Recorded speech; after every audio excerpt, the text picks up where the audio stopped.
Good afternoon and welcome to Caledonian News. I am Julia Atlasova.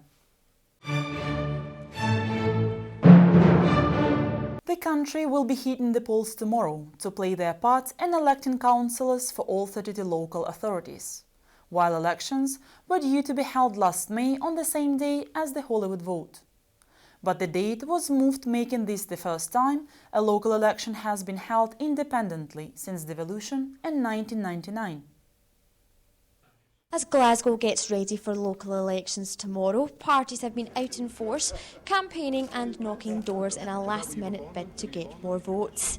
But although low turnout is a concern for all parties involved, this isn't the main election story in Glasgow. I mean, the major talking point is between the Labour SNP it's really a two-party contest. In Glasgow, at least if the SNP have their way, will be wanting to express their views about what they think about Labour's stewardship of the city for 30 years or so. If SNP get a lead in these elections, it could potentially mean big changes for the city. But experts, councillors and campaigners say it could go either way. I think with local campaigns for local councils that the results are usually affected by very local issues. Elections are impossible to predict, and the public generally get it right. So let's see what they decide. The results from Thursday's election won't be known until the votes are counted on Friday. But Glasgow City Chambers could see a new party in power for the first time in a generation. Amy Beveridge, Caledonian News. Alex Salmond feels a separate Scottish phone hacking inquiry could risk the live inquiry ongoing. The First Minister came under pressure from opposition parties this afternoon to reveal whether or not he was hacked by Rupert Murdoch. The move comes as the Culture, Media and Sport Committee published a Damon report into the scandal saying Mr. Murdoch was not fit to run a multimedia news organisation. The risk of radioactive contamination at Dalgety Bay in Fife was known to the government more than 50 years ago, according to a confidential report seen by the BBC. It warned of the potential risks at sites where wartime aircrafts were dumped, but it's only now that an official investigation is underway. Colette Cullen is at the scene with more. Well, it was over 20 years ago that the first radioactive material was found on the beach behind me here. The area was used by the Ministry of Defence at the end of World War II, first to incinerate aircrafts and then to bury them. And it was the radium-coated instrument panels of the aircrafts which is thought to have caused the contamination. Now this report, which was first published in 1958, was found to have warned of undesirably high levels of radiation at sites like these where aircrafts were dismantled. And it's also suggested that records be kept and handed down to future users of the land. So this can really only add to the anger and frustration of the local people who have really put up with this health risk for decades now. A care worker has been sacked after feeding dog biscuits to an 80-year-old dementia patient at a residential home in Lanarkshire.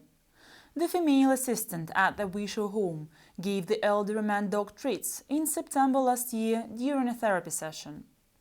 The facility owner, healthcare firm Bupa, confirmed the unnamed worker's dismissal and insisted that it was an isolated incident. Businesses in Glasgow are taking the City Council to court in an attempt to reduce rocketing bills.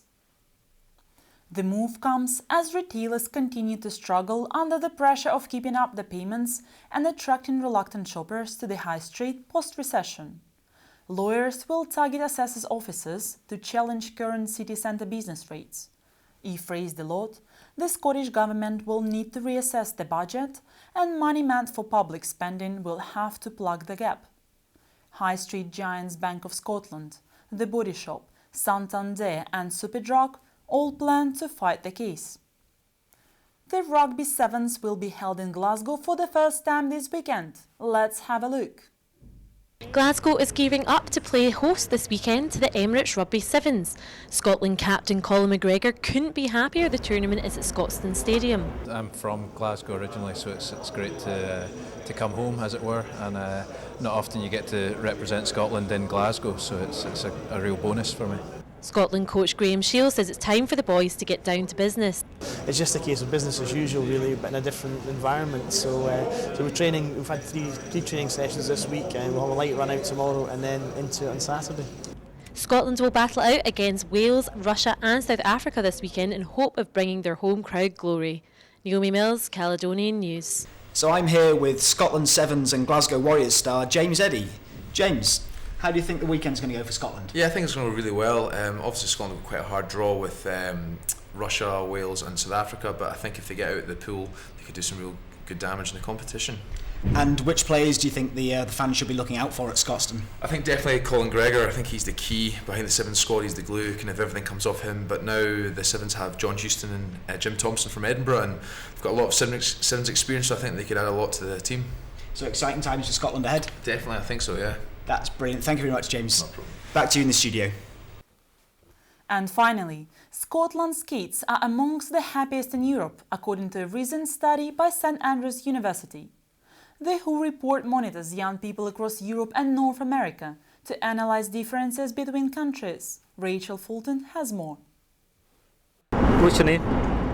It's all smiles from Scottish kids as new research shows that they're happier than many children across Europe.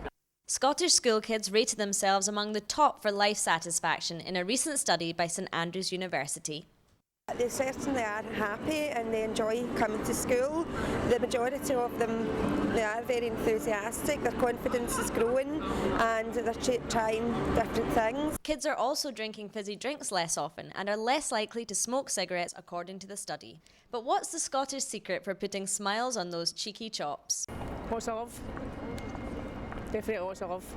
Give them your time and that makes them happy. Sit on the floor, play with them. Don't stick them in front of the television. Also think if whoever looks after them is secure and happy, then the child will be no matter what. For this cheeky chappy, it looks like giving his dad the runaround is what's keeping him cheery. Rachel Fulton, Caledonian News. That's all from Caledonian News today. Join us again tomorrow at the same time.